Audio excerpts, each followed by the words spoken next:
Uh, Bonjour et bienvenue. Good morning and welcome. My name is Vrinda Narain. I'm an associate professor at the Faculty of Law at McGill University and a member of the Center for Human Rights and Legal Pluralism. On behalf of the Center, it gives me great pleasure to welcome you to this outstanding event. I would also like to express my gratitude to our co-sponsor, the Transnational Women's Solidarity Network, Women Living Under Muslim Laws, about which you will shortly be hearing from Dr. Mona Tajali. The title of today's talk is Engagement in Sustainability, Potential of UN Resolution 1325.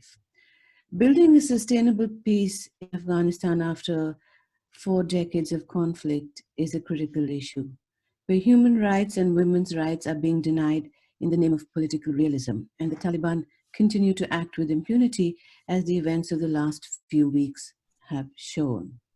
The importance of including women's voices in peace building cannot be overstated. And here to speak to us on this topic is Ms. Zarin Hamid, who is eminently well positioned to do so. Ms. Hamid is the manager of the Women, Peace and Security Program of the Women's International League for Peace and Freedom based in New York. She contributes to analysis, monitoring, and advocacy on women, peace, and security issues at the UN Security Council, among other UN bodies. Ms. Hamid also worked with the Afghan Women's Network, Center for Civilians in Conflict, and the Global Network of Women Peace Builders. She has served as a civil society committee representative on the UN Trust Fund to End Violence Against Women.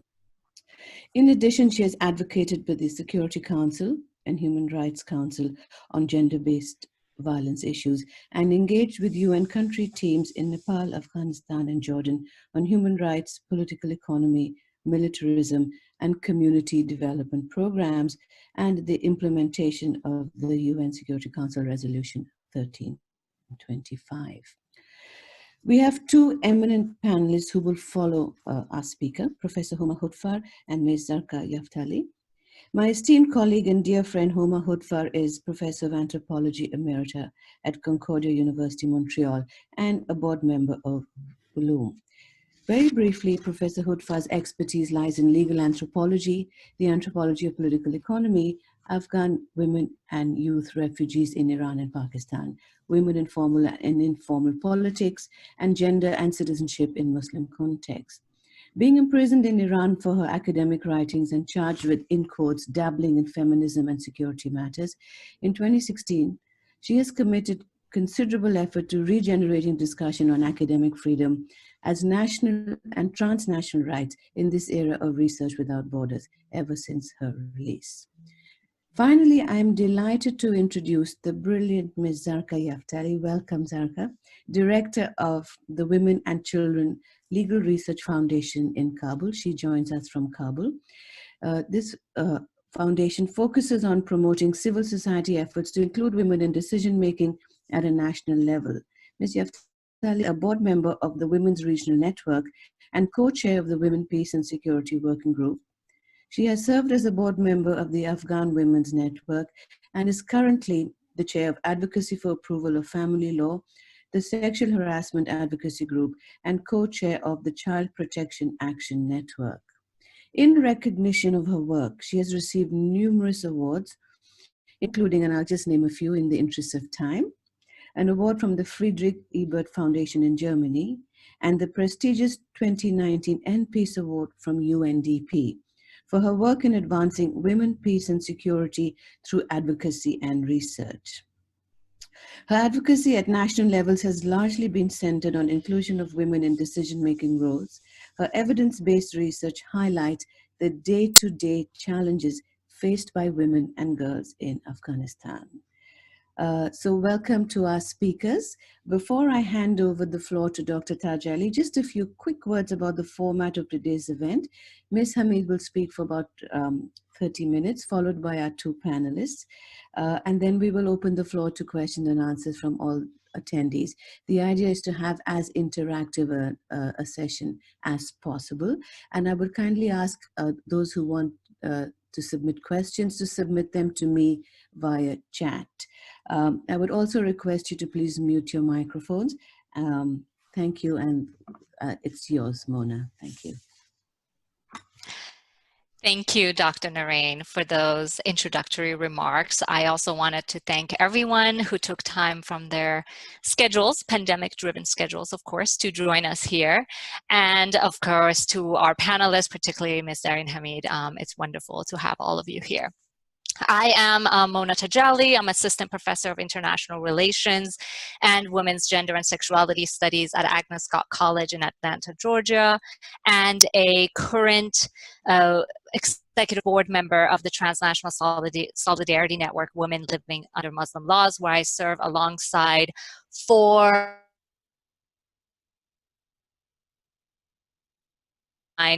including Homa, Hoodfar, and some others from whom I hope you can hear from throughout the question and answer session. So to briefly introduce Women Living Under Muslim Laws, which for short we call it WLUML, is an international solidarity network that provides information, support, and a collective space for women whose lives are shaped, conditioned, or governed by laws and customs said to derive from Islam. So recognizing that the Muslim world is not a monolith, something that WLUML has committed itself to is to provide a space of exchange and interaction in terms of the best practices, the best knowledge across the borders, across the region, so that women's rights groups can borrow from one another and can learn from one another, and certainly highlight the solidarity among them when they're battling for their rights, when they're trying to empower themselves, when they're trying to shape their communities and their realities. WLUML has been around since the 1980s, so throughout its decades-long network building and advocacy work, it has succeeded in bringing together practitioners, activists, scholars, and members of the civil society to together disseminate such information in some of the most effective ways. These have been through WLUML's numerous publications, for instance, and research reports, all of which are archived on the WLUML website, which is www.wluml.org, and of course through its various workshops and conferences and training sessions across the region. As a transnational organization, WLUML has also been particularly effective in supporting and giving voice to the local women's rights activists, to the local women's rights groups, recognizing that they are the best placed in arriving at the best solutions and strategies to address their issues, while at the same time recognizing that our political leaders and elites are often after political gain, and therefore one thing that we do together alongside local women's rights groups is to hold these leaders accountable to women's rights concerns. WLUML has also been very active in peace building processes. So when we're talking about Afghanistan, a country which, as Dr. Narain mentioned, has been decades in conflict, we can imagine that WLUML has also been there alongside its other sister transnational and international organizations. So prior to the most recent conflict, which was U.S. attack on Afghanistan and the Taliban, WLUML played a major role alongside its other sister organizations to actually bring about 1325, UN Resolution 1325, recognizing that women's places at peace building processes and security processes is essential. And following that, we were able to work together with the local women's rights groups to make sure that we see an implementation of UN Resolution 1325. So at the first meetings, right after the fall of Taliban, we were not seeing women present at the meetings, but then throughout a lot of this advocacy and struggle and numerous campaigns, we were eventually able to see some women's voices, and we did have an important victory, which was the passage of the constitutional gender quota that ensures women have certain reserved seats of important political decision-making bodies. But at the same time, as advocates of women's rights, we also recognize that despite our small victories, our battles or our struggles are never over. So this is the time where we need to continuously come together and to preserve them and to make sure that that what we have achieved does not get reversed. Even here in Western context, we see that some of the rights we take for granted for women are just reversed with the stroke of a pen of political leaders. So that's where it's really essential for women to come together, and that's something that WLUML has committed itself to, and it plans to do the exact same thing again, to provide this network, to provide this space for collaboration, exchange of knowledge and experiences. And that's why these webinars are absolutely essential, to allow us to hear from experts in the field, and as well to feel empowered to pursue our goals. With that, I will pass it on to Dr. Homa Hoodfar to speak a little bit more about 1325 and other works of WLUML.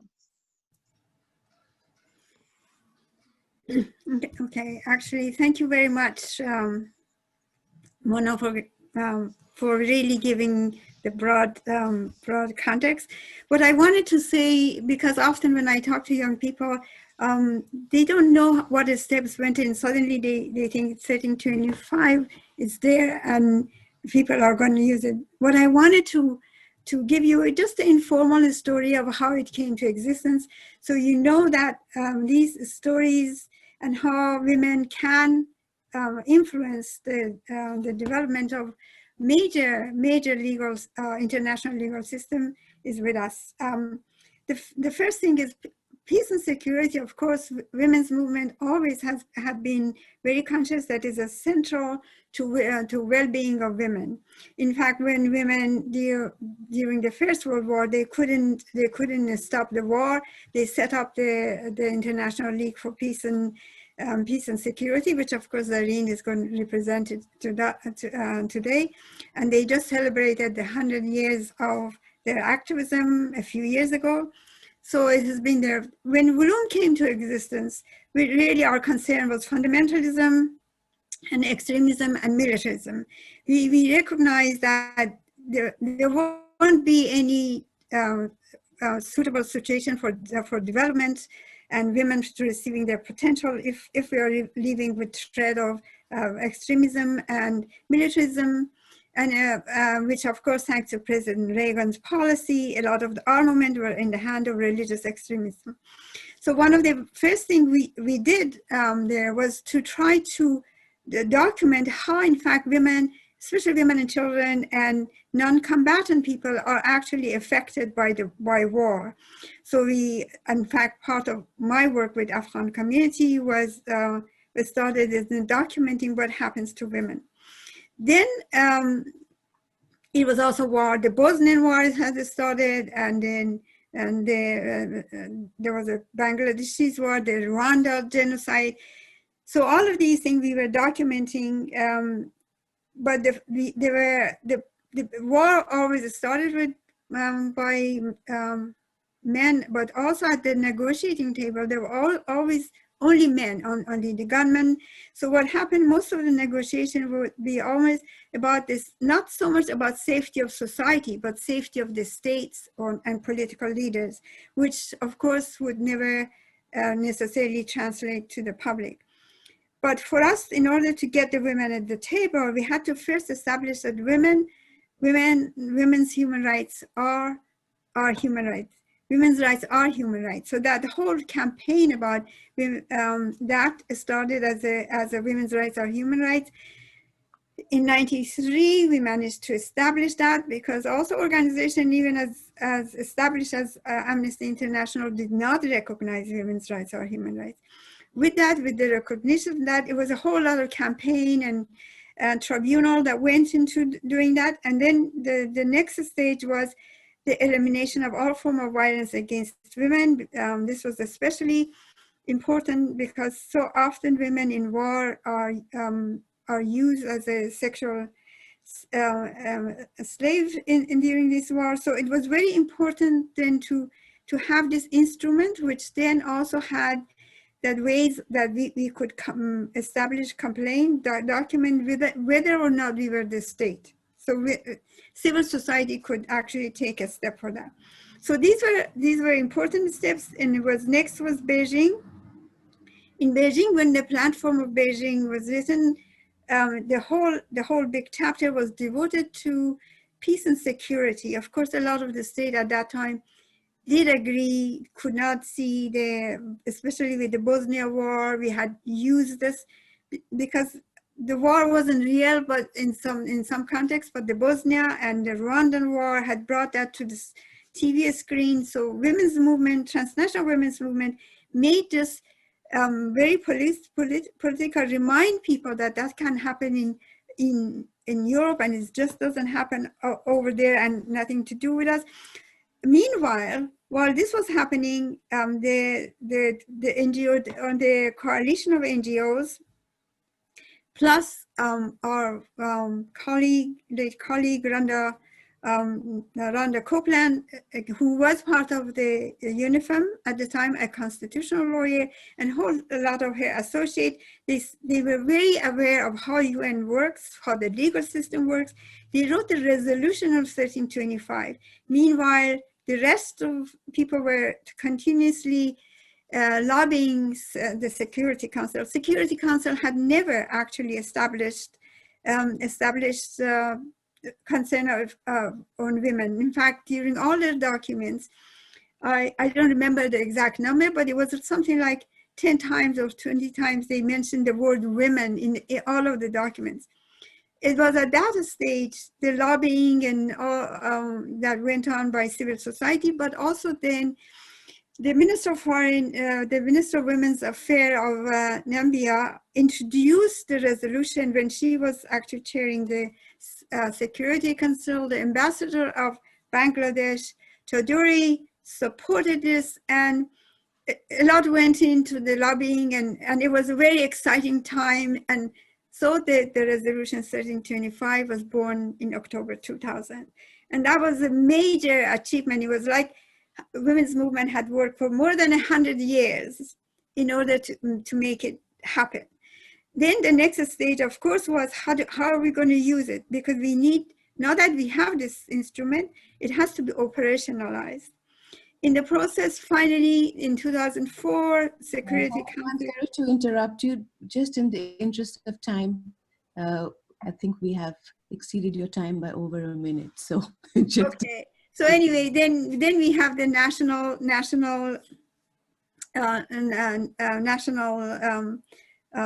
plan of action, which then resulted in some other resolutions, which are called the sister resolution, to make the 1325 operationalized. So I stop here. I'm sorry, I was waiting for you to stop me, but so I leave the rest to Zarin to explain to us how it's how the situation works today.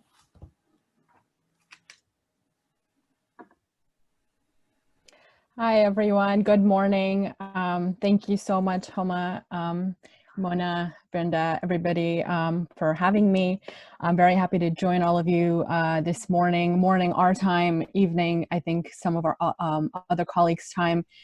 So as Mona mentioned, I am the current program manager at the Women's International League for Peace and Freedom. We are based in Geneva and also have a United Nations office in New York. WILPF was established as a membership organization in 1915 as an activist response to World War I.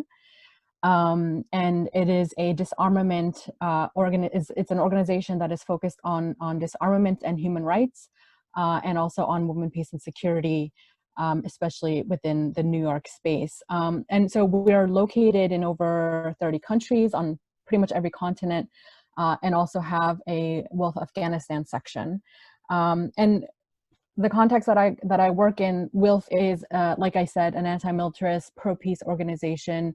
And our mission is to further social transformation by nonviolent means that specifically address root causes and in this way enable systems under which social and political equality and economic justice for all can be attained. And WILPF was among the instrumental organizations that lobbied states to pass Security Council Resolution 1325 in 2000, and is also a founding member of the NGO Working Group on Women, Peace, and Security, which advocates for the equal and full participation of women in all efforts to create and maintain international peace and security.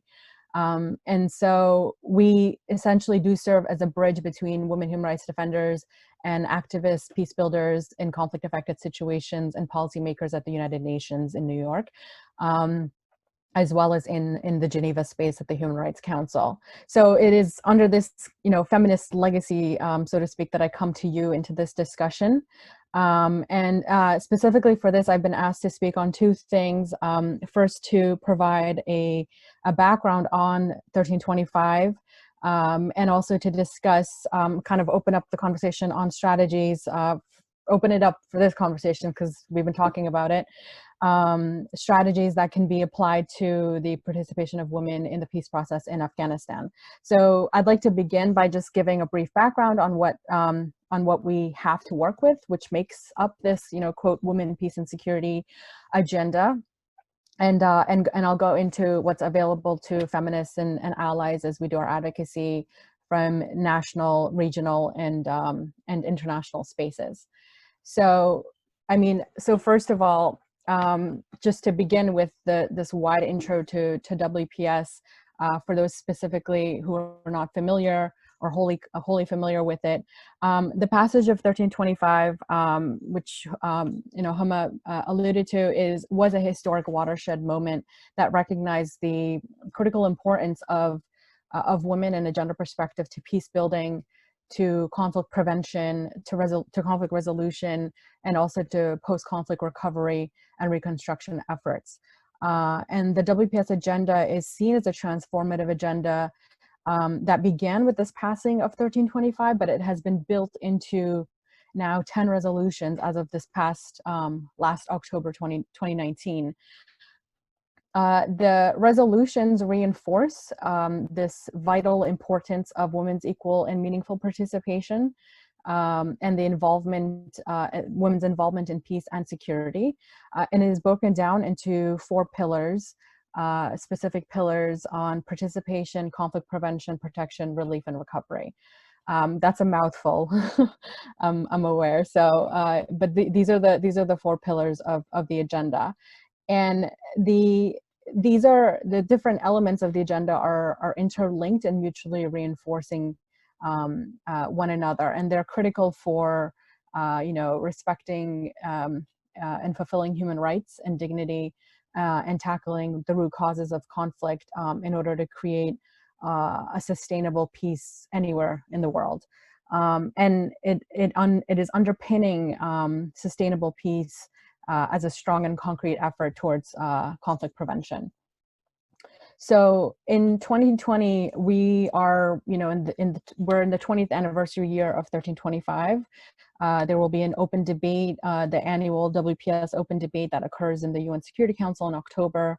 And so WILPF and other coalition members that we work with are from the NGO Working Group on Women, Peace and Security. We're emphasizing 5 critical areas that continue to need attention and action by the UN Security Council and member states of the United Nations. And these include attention to the prevention of conflict. This is the root of the agenda, and also the root of what we believe to be the role of the UN Security Council. So the UN Security Council and other member states need to take decisive action to prevent conflict and to end violence, and also to avert crisis, and also to address the gender drivers of conflict and instability in the first place. The second one that we are calling for and emphasizing is women's meaningful participation. And that means ensuring women's full, equal and meaningful participation in all aspects of peace and security efforts. The third area is on human rights defenders, peace builders, and civil society space, protecting that space, defending the legitimacy of the work of all human rights defenders and peace builders and their role in promoting peace and security, and specifically preventing attacks and addressing the attacks against them, whether in the Security Council space or in other spaces like what we've just seen happen in Afghanistan. The next area is on gender equality and human rights of all women and girls. And specifically, we're calling for access to comprehensive sexual reproductive health and rights, which is an issue I think, at any point in our lives, but it is specifically becomes a dire issue in the context of conflict and instability and women's access to that, and its importance in maintaining peace and security. And then lastly, the last area that we're emphasizing for this 20th anniversary year is the accountability to the agenda, accountability for implementation.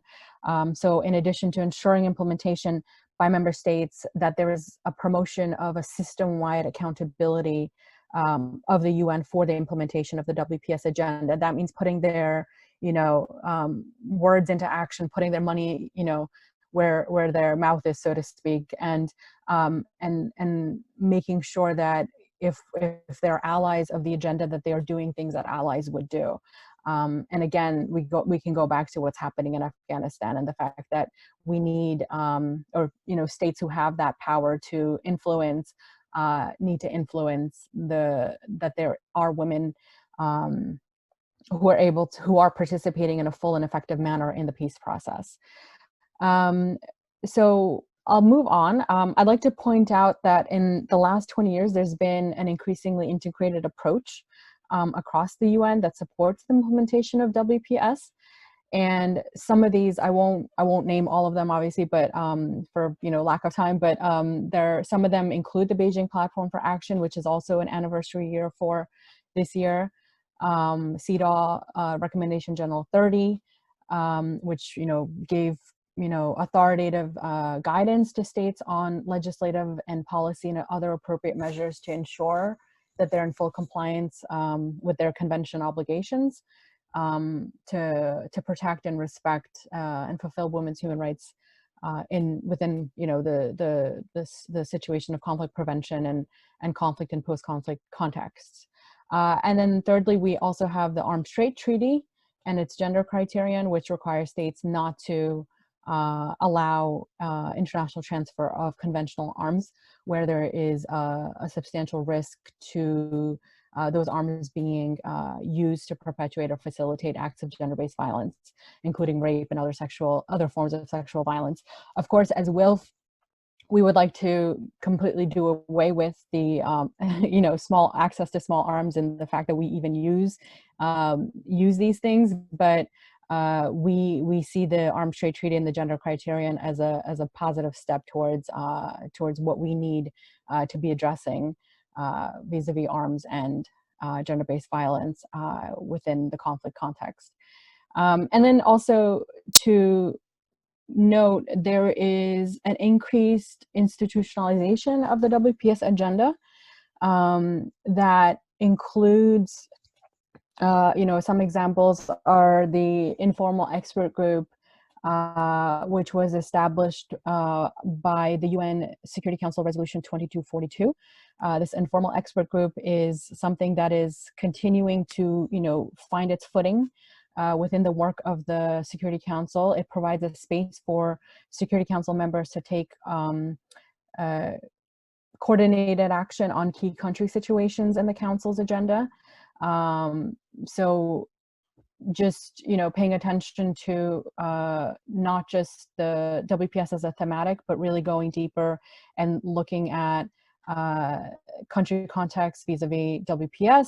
And this has been, I think Afghanistan was actually reviewed recently last summer, which WILPF provided a brief into this meeting.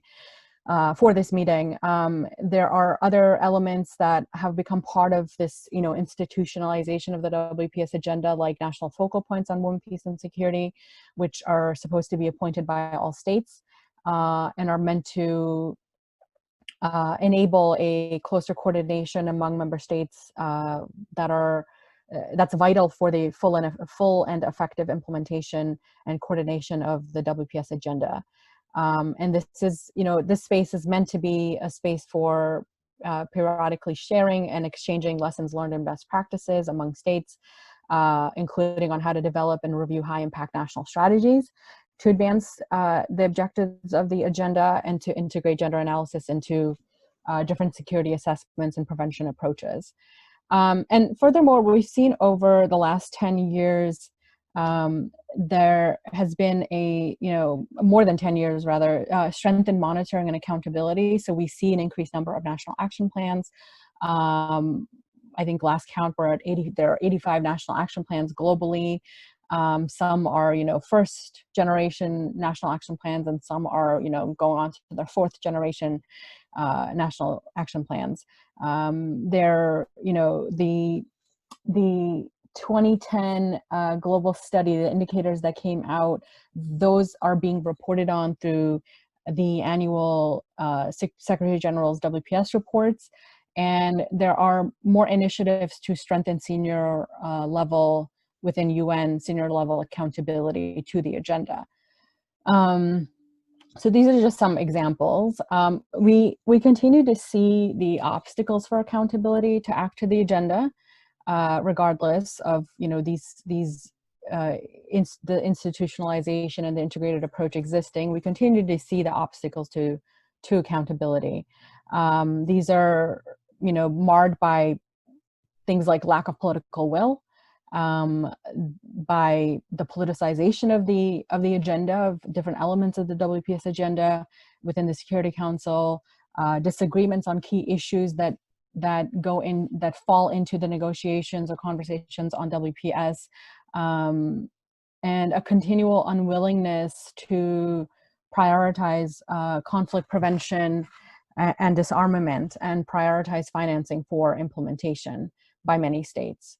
And however, when approached from a framing that centers root causes and gender justice, WPS is a powerful framework for moving from exclusive to democratic decision making. From moving us from gender inequality to gender justice, from conflict to sustainable peace, a feminist sustainable peace. And there's numerous evidence, as many of you I see on this call who are seasoned activists in this work know, that there's numerous evidence that also has continued to demonstrate that women's participation and inclusion in decision making makes all aspects of peace work more effective and strengthens development efforts, and it continues to contributes to sustainable peace and to even economic recovery. It accelerates economic recovery. But despite this evidence, despite the many commitments under the different UN Security Council resolutions, the international community still has so much further to go to fully implement this agenda. A combination of holding on to discriminatory laws, policies, political economies of war that end up being prioritized over people, shows that there's this highly masculine organizational structure of the current national institutions, which prevent the WPS agenda from being properly implemented. And WPS allies, as many like to see themselves, whether from government or the United Nations, have made countless commitments as well outside of these resolutions, and have made other promises to the implementation and financing of this agenda. And so they need to put their words into action. Like I said before, it begins with ending wars. It begins with respecting human rights. It begins with respecting women, and moving money and financing to uplifting human life rather than its destruction. And so what does this mean for Afghanistan and WPS? What does this mean for peace processes in WPS? Many of the leaders that I see on this call know that women's participation at decision-making levels, whether it's at the national, regional, international mechanisms for preventing and resolving conflict, lag behind. Meanwhile, at the grassroots level, there are a multitude of examples of women's leadership in community-based peace building and other kinds of work. And even when women are excluded from official peace processes, they have succeeded in linking grassroots peacemaking to national political processes in many cases. And we have, despite this rich WPS framework, the everyday reality is that women have never been handed a seat at this proverbial table, this peace table, willingly by the men who control the political life and hold the weapons, and are pushing to make those decisions even after the guns have gone silent. And instead, women have been forced to go around the table to be heard, to make other spaces for themselves in order to get their voices out. And we've seen this in Colombia, we've seen this in Liberia and Uganda, and we're seeing it happening again in Afghanistan. I have a quote. I should have maybe sent this in maybe a PowerPoint or something like that, but I have a quote from Ruth Oshiang from an International Peace Institute event that she spoke at.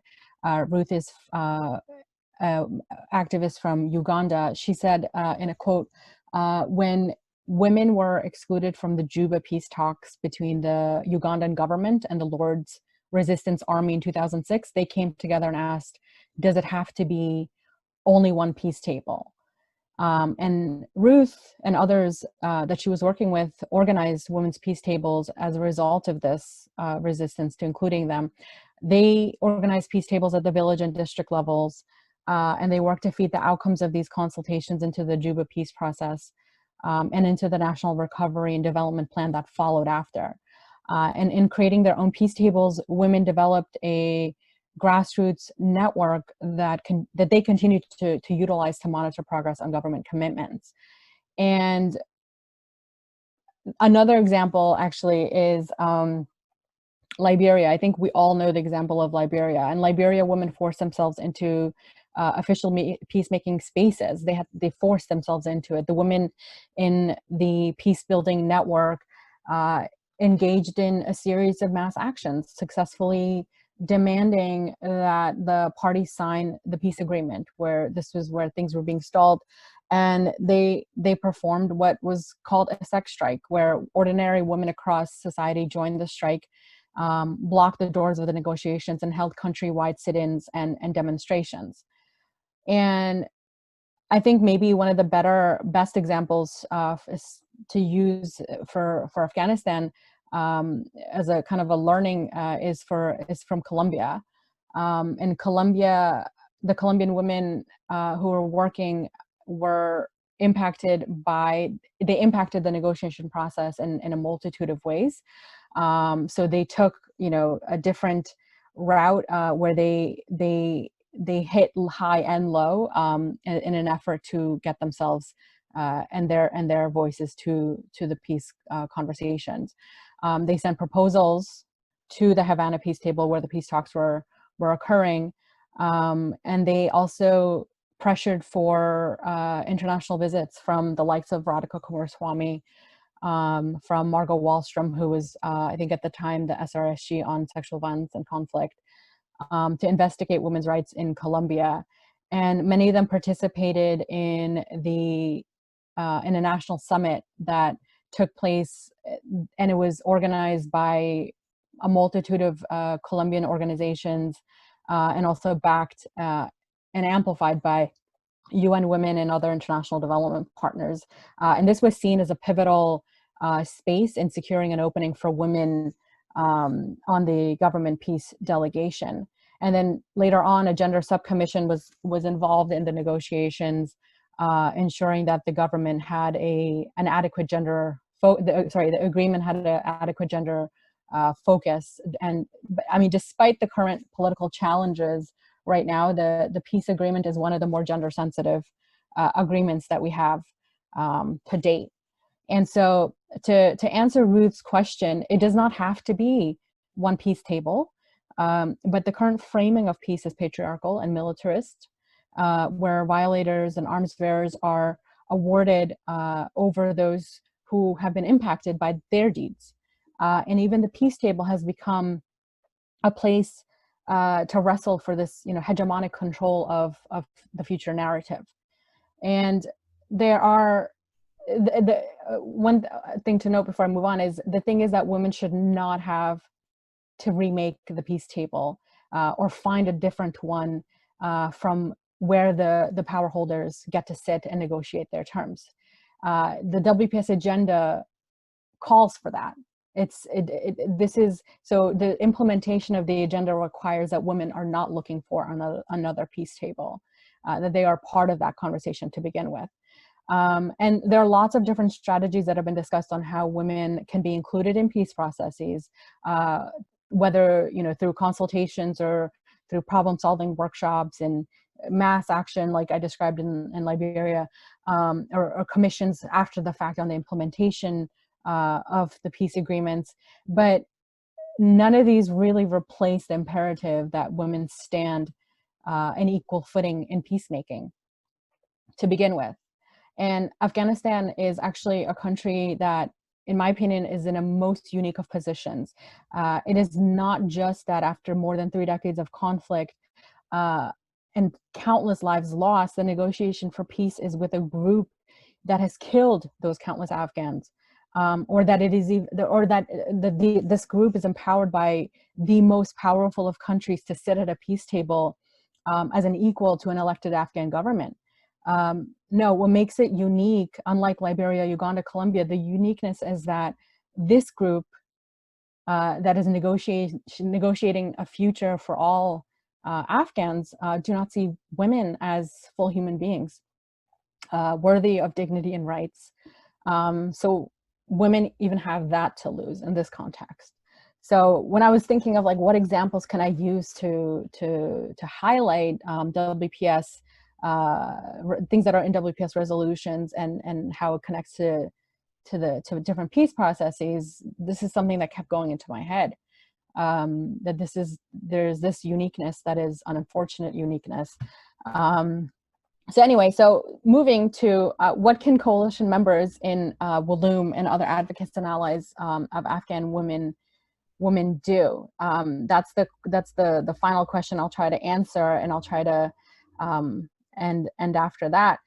I think to support Afghan women in the peace process, to support Afghan women in the work that they're doing in the country, I think the first thing to do for anyone outside, including Afghans who are not living in that country and dealing with the day-to-day of that violence, is to listen and to take direction from those Afghan women. I think another thing is that those of us who are in the outside and who have access to different spaces, media, the work that we're doing, it doesn't matter. Amplify those talking points, messages, statements of Afghan women that we're hearing, not remake them. If we have contacts or abilities with media, use them to get that word out.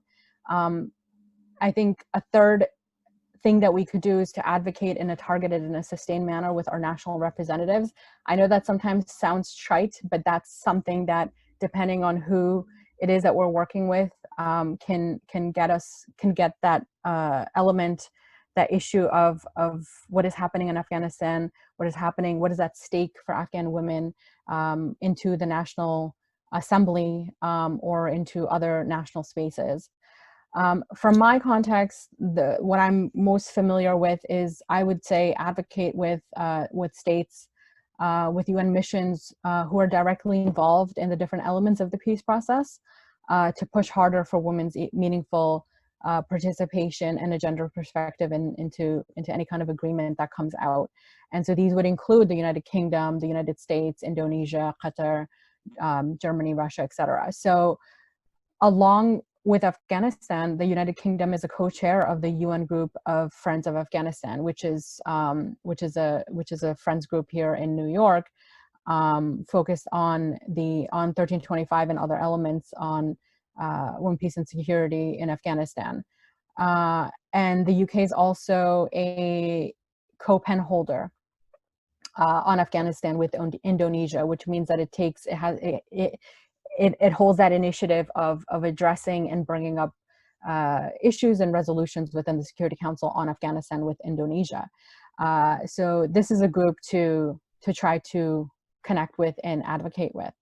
And when doing advocacy with them, it is important to remind them that the UN Security Council it must actively support women's full, equal, and meaningful, all three of those, participation, and refrain from supporting any new processes that exclude women.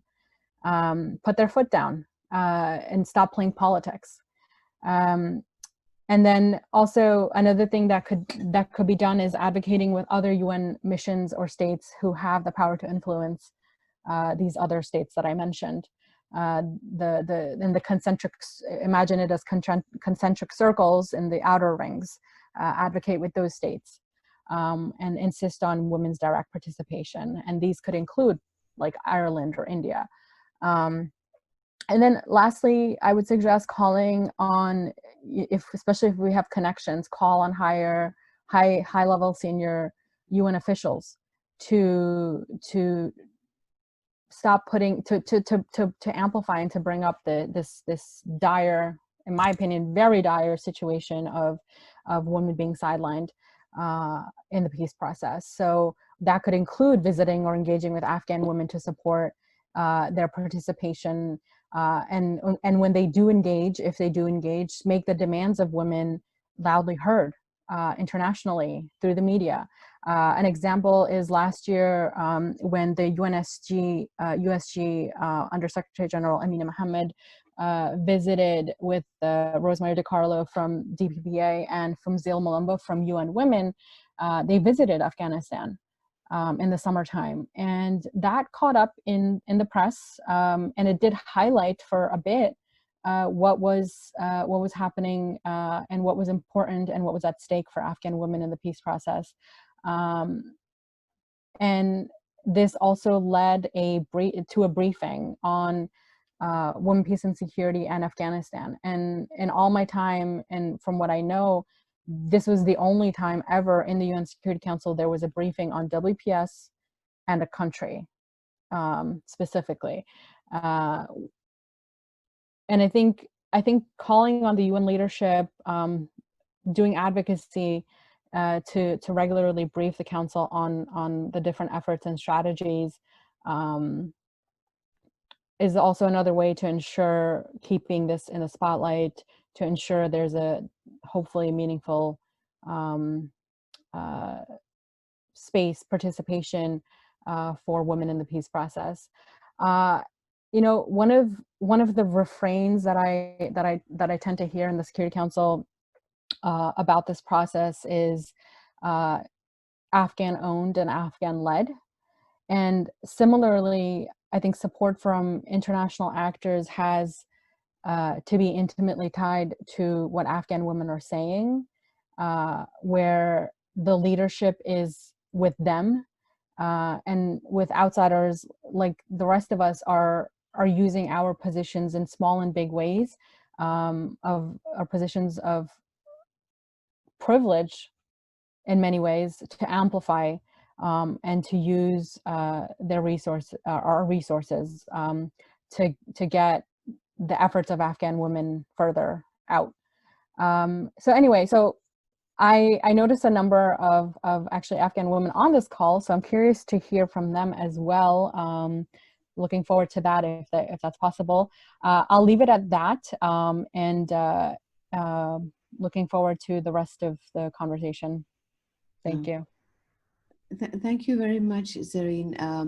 Homa, I hand the floor to you. I'm just wondering whether we can call upon Zarqa to perhaps say a few words.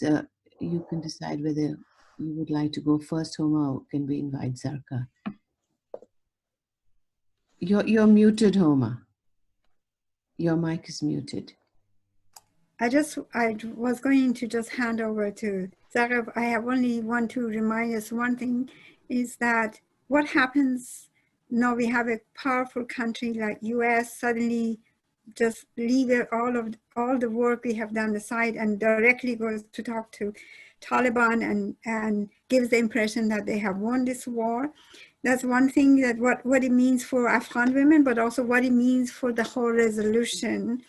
The second thing that I like to mention is that we talk about the implication of this for Afghan women, but the Taliban coming back to power or even power sharing, and also from now dictating that women should not be on the peace table or not in number, or reject actually the most articulate one, and unfortunately cowardly trying to eliminate people who are articulate, not like Fawzia Kofi's. And so the implication is far more than for Afghan women. Yes, they are frontline, but it has an implication for women in the Muslim context everywhere, but also for the women's movement everywhere. I mean, basically, the value of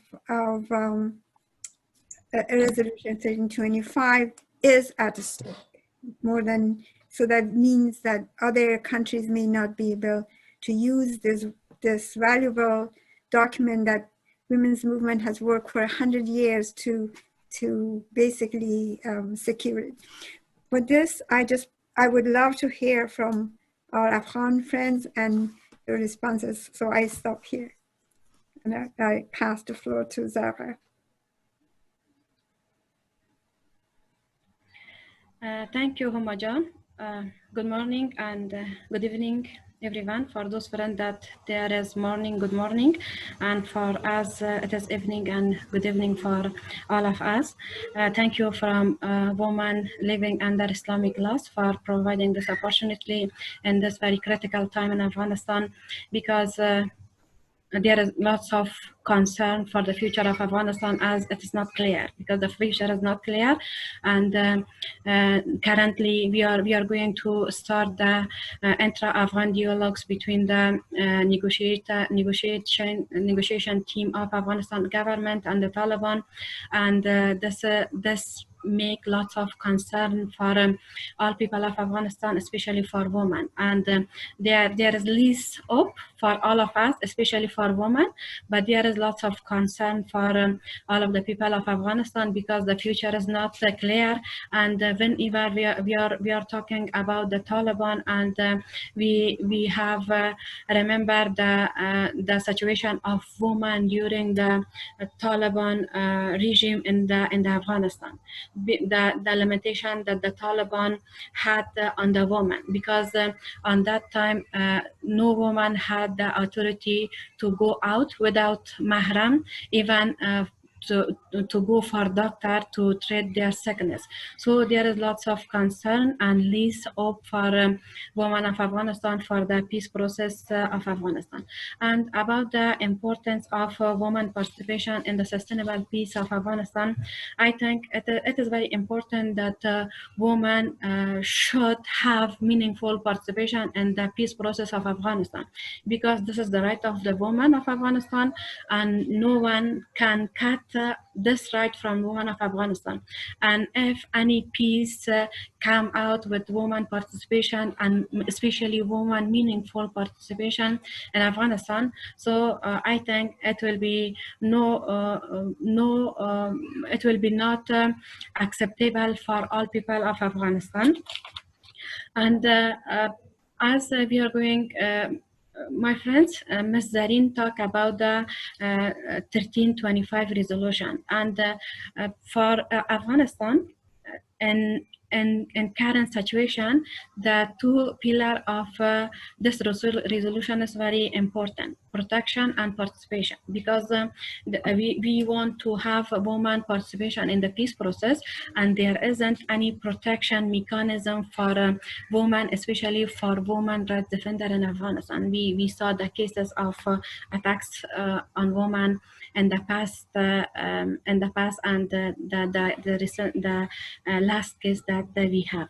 So we are waiting to start the intra-Afghan dialogues, because till now in the 11 meetings and conference that was conducted between the Taliban and also between the some representative from Afghanistan, there wasn't any specific agenda regarding to women's rights in their conference and event. Because of this, till now it is not clear the viewpoints and also the mind of Taliban regarding to to women's rights, because we are hearing from the Taliban that always they are saying we will protect and we will accept the right of women under Islamic law. So it is not clear that from which Islam they are going to talk. They are talking from the Islam that is currently in Indonesia and Malaysia, and it is a sample for all Islamic countries, or they are talking about the Islam that they had during their regime in Afghanistan. So it is very important for us that the intra-Afghan dialogues should start, and then we know, at least we know the mind of Taliban regarding the protection of women's rights in Islam.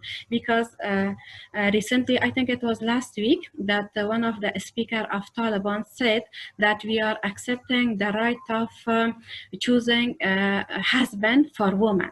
So they are thinking the right of women is that they have the right to choose their husband, or they have the right to have access to their property or to heritage. So we don't want this right, because we want women's rights, and we want the protection, the achievement that women have in Afghanistan till now. And we achieved this achievement during the 19 years with lots of struggles in Afghanistan. And we want to that they accept women political participation, women economical participation, and also women social participation. And also the next things that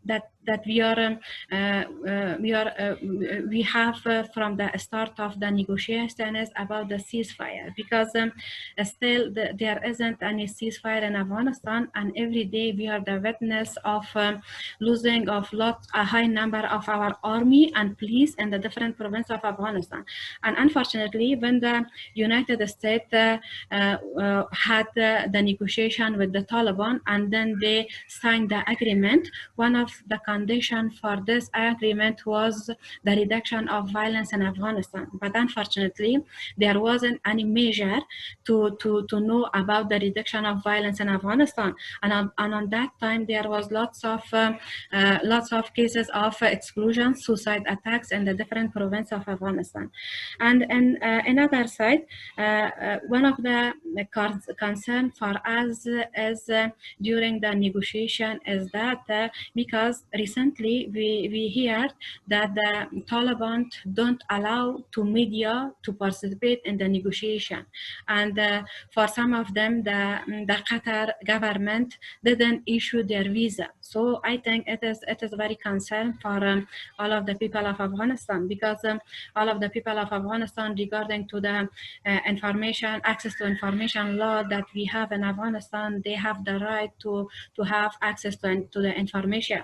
And in such an important meeting and event that they are going to have some decision regarding to the very important issue of peace process. So it is very important that the people of Afghanistan have access to information, but it is not clear, because today we had a meeting with leadership of National High Reconciliation Council and ask them about this issue. They said it is not clear, and we will not allow. But I don't know. And if they do this, it is a violation of the right of access to information in Afghanistan. And also, another issue is all people in Afghanistan want peace. We are hearing from some of our friends in some other countries that they are saying all of the women of Afghanistan are happy with coming of Taliban, and they don't talk and they don't want they don't talk for any rights, any of their rights. But there is a few number of women in Kabul that they are talking for women rights, and they are fighting for women rights, and they are the big and main obstacle for peace process of Afghanistan. But it is not true. All of the people of Afghanistan want peace. Women of Afghanistan want peace, because the main harmed people in the all war of Afghanistan are women. So women want peace, but we want peace with justice. If a peace comes without justice, so it is not acceptable for all of us, especially for all of the people of Afghanistan, especially for women of Afghanistan. If we come up with peace in the coming future of Afghanistan, and in that peace, our girls and our daughters don't have the right to go to a school, or the women of Afghanistan don't have the right to have access to justice in Afghanistan. And also, if we don't have political participation in our country, so this peace is not acceptable for us, and we want peace with justice. And I think in this critical time, if we have the support of all women around the world, especially those women that they are supporting in Afghanistan, and those women that they are working in the leadership of UN and other organizations, they should have their voice for solidarity and support of women in Afghanistan, because the victim of this process will not just women of Afghanistan. I think the women of all at the region level and at the global level will be the victim in the future, because of if we come up for a peace without justice in Afghanistan. So it is very important that we have the solidarity and support of all women, and I'm sure and that it will be not without effect for the decision that will be come out from the negotiation, and it will be have our deep effect on the peace process of Afghanistan. Thank you very much. Thank you very much for that interesting insight into the situation of women in Afghanistan from you who work on the ground and have a knowledge of the daily realities. I think that we have a number of audience members who would like to weigh in. So I'm happy to take questions. Again, please send it to me by chat. We'll start off the discussion. We'll start off the discussion right now. Just give me a minute. I have already kept. Wasma, if the floor is yours. You have a few comments. If you can address them. Thank you, Vrinda, and hello to everybody. It's a pleasure to be, part of this program and listen to everybody while, Afghan women in Afghanistan and generally is going through a very difficult time. While COVID on one hand, the continued civilian losses, we just had the number of attacks, targeted attacks on activists and even people who have been working for peace. So just yesterday we had, a peace scholar who was actually working with Ministry of Education. He had his own research institute and he was attacked, and, his body was smashed into pieces. His car was attacked, similarly like what happened to Ms. Kufi, for example. So the situation is not just like a continued war, but there is a very targeted attacks on activists and anybody who speaks up. So of course the situation of the peace process, I don't know if you are all aware, they have come to a halt right now because the Taliban prisoners have, while most of them have been released, but these 400 who have killed women, who have raped women, who have actually burned schools and humanitarian, activists, and there is a lot of negotiation on them. And we heard from France and Australia who have actually protested on their release. So that has come to a halt at this point. The negotiation team were supposed to be in Qatar and Doha this week, but that didn't happen. So of course, the only concern from Afghans is that they want these talks to start, so they think it might actually result in ceasefire and decreasing the level of violence. The challenge that I think we have is that the constituency for the Taliban is being made equal to the constituency for peace. Everybody, when they say we are supporting peace, it means we're supporting the Taliban. So there is this preconceived kind of, notion that peace means accepting the Taliban, accepting, the Islamic Emirate, and going back to the 1990s. And that's where we are struggling very hard. And I think the Afghan women, particularly the groups that are working on the ground, are very, very organized. I think the only group that's very organized are the women. They have their statements, they have their presence, they have their calls, but we still lack modalities.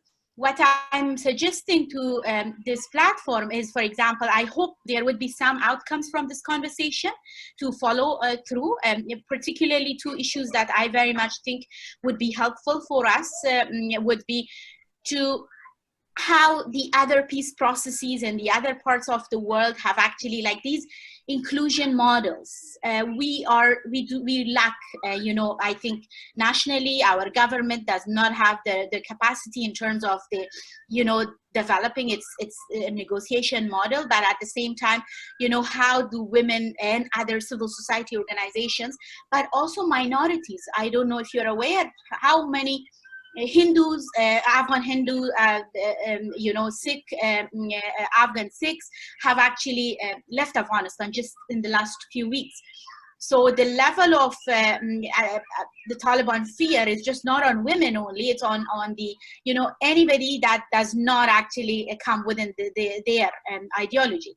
So I think if it would be very helpful if there would be some sort of, support we could get from international organizations or people who have been working in this area on inclusion models, how this has worked in other countries, and particularly if there is any way that WLUML can help actually with the women sitting in the negotiation team, increasing their Islamic, law knowledge, and also kind of connecting them with women from the Muslim world, because the Taliban continue, reiterating the fact that for us, it's all about Islamic law. But as Zarqa was saying, which Islamic law you are talking about, but we very well know what are they talking about.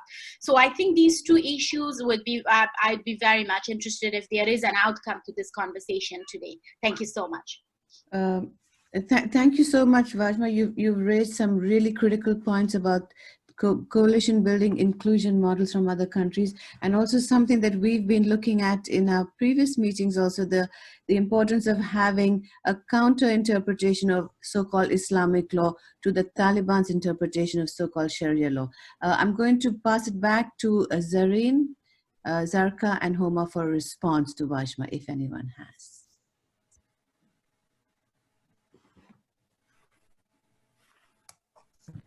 I'll just quickly thank Wajma for her comment.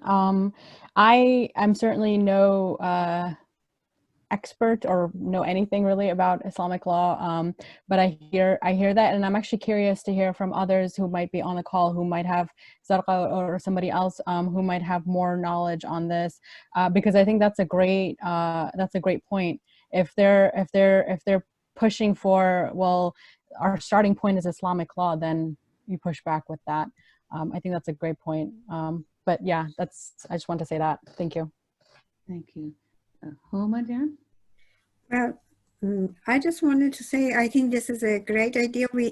I had talked to some of our colleagues who are working on Islamic law to look at the constitution, the rights women already have, and see how Islamically that they can be justified in a more dynamic way. That's one thing that we had in mind, but also I think that's an important point that we have been discussing. And I know that some of the other organizations are already working to help to build an alternative Islamic legal justification for a lot of demands of women. But I think I stop here, and I would rather give the floor to Zara and I see some other of our Afghani friends online would love to hear their comments. Once again, I'll just remind everyone to just send me on the private chat any comments, or if you would like to make a point, just let me know, and we'll wait. We'll hear from Zarqa.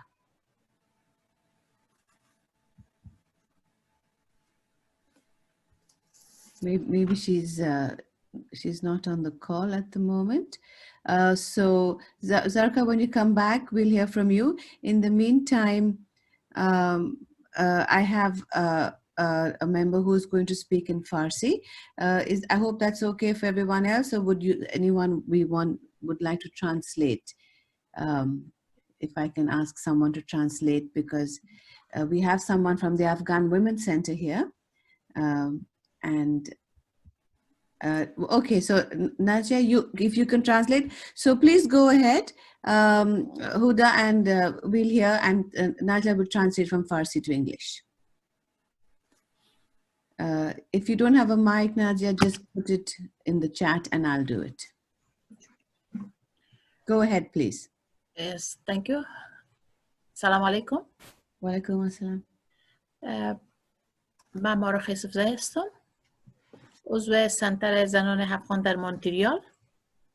مدت 3 سال میشه که به مونتریال آمدیم. قبل از او به افغانستان مدت 35 ساله ما به پست‌های مختلف کار کردیم که از جمله استاد فاکولته بودیم و مشاور کمیسیون امور زنان اولوسی جرگه همراه خانم فاضله کوفی 3 سال کار کردیم و در وزارت امور زنان 8 سال به حیث رئیس امور اقتصادی اجتماعی کار کردیم که در بخش‌های اقتصادی اجتماعی و همچنان بدون از او در ارگان‌های غیر دولتی در قسمت حقوق زن کار کردیم در مدت 30 سال و چشمدید ما کارکرد مرا که دیدیم در زمانهای مختلف. سوال پیش ما خلق میشه که ها طالبانی که ما 5 سال دوره طالبانی را سپری کردیم در افغانستان، ما زنان افغان و تحمل کردیم، به خانه ها بودیم، نتونستیم بیرون کار کنیم، حتی اجازه بیرون رفتن بدون محرم پیش دکتر نداشتیم. آیا میشه که این طالبان امروز در صلح بیاین و با افغانستان امضای صلح بکنن و در دولت افغانستان شامل شوند؟ آیا زنان افغان در این پروسه ضربه نمیبینن؟ آیا زنان افغانستان میتونن که باز هم برن به دوائر دولتی کار بکنن در پولی برادرای خود؟ این بسیار یک سوال مهم در پیش تمام زنان افغانستان است و یگانه چیزی که ما از او اراست داریم همین است که اگر دوره طالبانی 5 ساله را ما به یاد میاریم، اصلا تحمل امیر نداریم که طالبان به دولت امروزی بپیونده و این بسیار یک گپ مهم است برای زنان افغانستان که از جمله همیشه در مقابل زنان خشونت شده که یکی از خشونت هایی که شما هفته گذشته در رویداد متوجه بودین، خانم فاضله کوفی که در حقیقت زبان زنان افغان است در افغانستان، در ارگان های بین المللی، چی در داخل افغانستان چی در خارج افغانستان، بالای از او حمله میشه و او زخم میبرداره. ناحملی به حد آخر است در افغانستان، خصوصا برای زنانی که همیشه صدا بلند کردن بر حقوق زن و مدافع حقوق زن بودن و کار کردن در ارگان‌های دولتی به خاطر زنان. اما امروز ما چطور بتانیم که تحمل از این داشته باشیم و این قبول بکنیم که بله طالبان میخواین با دولت افغانستان صلح بکنن و میخواین با دولت افغانستان شریک شوند. زنان بسیار هراس داره و کسانی که به حیث نماینده زنان در مذاکرات صلح بین افغانی اشتراک میکنن یکی از جمله خانم فوزیه کوفی هست و او نماینده افغانستان است، نماینده زنان افغانستان و نماینده زبان زنان افغانستان است. امروز پیش از اینکه او بره در کنفرانس اشتراک بکنه و صحبت‌های داشته باشه به حساب حقوق زن، هم او از طرف دشمنان افغانستان است و دشمنان آزادی افغانستان مورد حمله قرار میگیره. این بس به نظر من شخصا چی زنانی که در خارج افغانستان هستند مثل ما که در بیرون زندگی میکنیم و زنانی که در داخل افغانستان هستند همه از این موضوع در حراس هستند. تشکر. Thank you very much. Thank you very much for your comment, Maruk. Is there any response from the panelists? We have time to, if there's any comment anyone would like to make in response to Maruk's intervention. But I can enter. I think this is exactly the point. So it was not. I don't know. It was not translated, but she showed how, in fact, she had lived out under the Taliban, experienced this.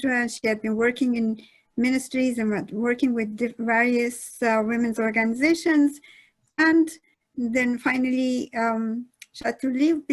But the point is the idea that talking about women and peace with Taliban and making Taliban part of the government would, without knowing what they stand and how they have changed, whether it is possible for them to change, even that we know that what has happened and how they treat women now, but also what it wasn't there. I'd like to add that also if you read Human Rights Watch report from how women and minorities are treated, or even anyone who's not part of their inner circle treated in the areas where is under control of Taliban, is very telling. In some way, we don't have to guess how Taliban would be when if they are in and part of the government. We see how they treat women and minorities and civil society generally, if in those areas. So that all makes the question of peace negotiation with them, without talking about peace with justice, it's a little bit of a problem to say that. But also, like I like to add to this that we have also to say, okay, they are part of Afghanistan. If we want, there is not very much discussion of how the negotiation should take place, that they become part of as a citizen to participate in the national discussion and the process of change happens. I mean, that's one thing that while we are discussing how situation, they are really bad for women, for the minorities, for civil society, but we also have to think in what way we can incorporate the Taliban and their followers into the civil society in the long run. This is not a simple question, but I just thought I put it on the table for us to reflect on it as a long-term question. Thank you very much, Maruk. Thank you for your question. Just a quick translation for those who were not able to catch it. The question that she made, or the comment, is that given the Taliban's treatment of women in the past, how can we trust their participation in the government? And Homa's also answered that question.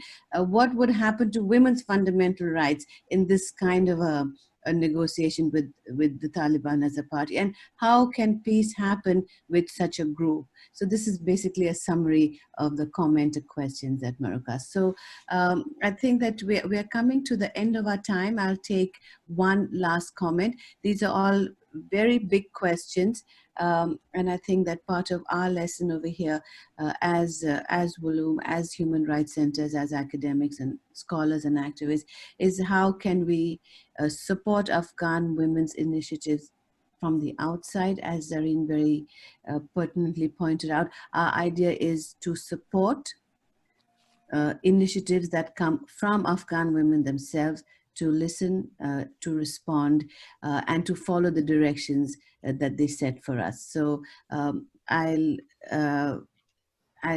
give someone the last word. Is there anyone who would like to? Otherwise, I will pass it to Vajma, who has put a comment in the chat.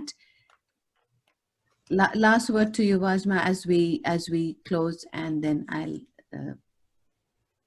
Sure, thanks. You know, like it's so personal to many of us, because after 20 years of so much struggle, we are actually seeing this huge backlash on the ground. But what's happening is that it's not the Afghans who are deciding this. It's not the Afghans who are deciding whether they want a political settlement with the Taliban or whether they want, you know, anything called negotiation peace.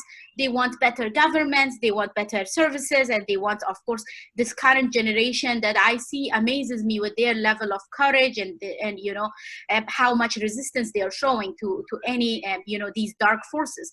So it's not the Afghans. It's actually the Afghans are being pushed once again by the United States to reach to this deal, because that's what President Trump's, you know, winning line is. So it has nothing to do with us. And again, you know, like, and it's sad for, yes, Afghanistan, if we sink into this chaos again, you know, maybe people will forget about Afghanistan the way they did. But imagine if the same situation happens again, what would be like, what is the plan B for Afghanistan? Would Afghanistan be sunk into the chaos again, and then the whole world will watch it? Or is there, you know, any pressure that would come from the international community? And sadly, I was in a UN Security Council call this week, and I had no response from any of them. They have no idea if on any plan B. So things are quite bad, actually. Thank you for that. We have a couple of minutes left, and I'm just wondering whether Palvasha would like to say a few words, or Bilqis, before we end the event. Hi, I have been listening. This is Bilqis with much interest, and thank you so much to the speakers who each one of them and collectively raised really important issues. I also agree with, oh, sorry, it says stop my camera. My hair is messy, so please forgive me. No worries. Wajma, about the next steps. I think it's important that we collectively stay with Afghan women in this very difficult and critical time. They are doing everything they can and above and beyond. What they need from the internationals and those outside of Afghanistan is support in it, moral support, as well as putting pressure on the policymakers everywhere outside Afghanistan to take advantage of this moment that we have right now, this momentum that everyone wants peace, including the Taliban, at least that's what they say. But the kind of peace that Afghans want is different from the Taliban's definition of peace. I think what they equate peace is with the time when they were terrorizing people, forcing them to abide by their rules. That's different. And many of my Afghan friends always reminds me that peace in a grave is also a peaceful place, right? But that's not the type of peace Afghans want. We are in a company of a group of people in this platform, at least, who are fully aware of the situation in Afghanistan, about the consequences of war and the failure of peace agreement or political settlement. I think our efforts should be on what can we do from here to support our Afghan sisters and brothers inside Afghanistan, knowing that we all want peace. Everyone in the world tried to win this war by military operations and so on. It didn't work. Now we have to join hands, work for peace, but peace that's just. And I think this is probably beyond the 3 or 4 minutes time left in this platform. Perhaps we can prioritize, and I think we talked about some of the important issues here, what needs to be done. Put pressure on policymakers outside of Afghanistan. Use leverage with the Taliban. and also providing the tools and equip Afghan men and women on religious arguments. There is a lot of potential and capacity inside Afghanistan. But when you're living in war and bombs and anxiety all the time, sometimes you need the support of outsiders to provide you with those tools. And then they can do it themselves. Right now, as far as I know, there are a group of male religious scholars who have volunteered to train Afghan women regarding the key issues that may come up in the talk with the Taliban that has to do with women's employment, education, mobility, political participation, and so on. So the good news is the capacity is there. What's needed is extra additional support. I would also like to call on our international friends and colleagues who have materials and documents that can be useful to Afghans inside Afghanistan to allocate some budgets and make them available in the local languages to Afghan people. Not only to the practitioners that you work with, but beyond that, university students, civil society, high school students, I mean, you name it, and tribal leaders, religious leaders. That's all. Thank you. Thank you, Bilquis. We have exactly 2 minutes left. Zarqa, if you are back on the call, would you like to say a couple of words? I think that perhaps maybe her connection may not be okay. Is it fine? Yes, can you hear us? Yes, thank you. Yeah. Thank you. Thank you. I think there was some problem in my connection, and I saw there that there was some question for me. If you repeat the question to me, and then I come through to the question. I think it was just a general question actually to put to all panelists in terms of what are the possibilities of making peace with the Taliban at this point, given their record. So if you could just say any closing remarks that you would like to leave us with as we move on to thinking about actions we could take. Yeah, for me, as a woman that I am in Afghanistan, and every day we are facing with lots of problem and threats in Afghanistan. So it is very important for us to have access to peace, and we are waiting for starting of intra-Afghan dialogues, and as it is not as we hear today that the intra-Afghan dialogues will be conducted next week, maybe in the mid of next week, and it is important for us that during the peace negotiation and during the intra-Afghan dialogues, so that we have the solidarity of all women around the world, and here in Afghanistan, if all of women in Afghanistan have the solidarity and have a specific and unique voice for their rights, so I think no one can deal with the rights of women and also with the achievement of the woman that we achieved during the 19 years. And another issue that all of the people in Afghanistan, especially, there is no trust on Taliban. We don't have any trust on Taliban, but inside of this, we don't trust on the government of Afghanistan too, because one of the party that can deal with the right of women in Afghanistan, it will be the government of Afghanistan, because they can't, if they want to got some benefit for themselves during the negotiation. So I think the main and the one issue that they can deal with this is the right of the woman, because this is very interesting issue and important issue for Taliban, and this is the issue that both parties can deal with this. So if we have the solidarity among women in Afghanistan, and if we have the support of women, those women that they are outside of the Afghanistan, so then no one can deal with the right of Afghan women during the intra-Afghan dialogues. Thank you very much. That's an important point that you have made, Zarqa. Thank you so much. In the interest of time, I'm afraid I'm going to have to bring this event to a close. I would really like to once again reiterate our thanks and gratitude to all our speakers and panelists, Zarin, Zarqa, and Homa. And thank you very much for the engaged participation of our audience as well.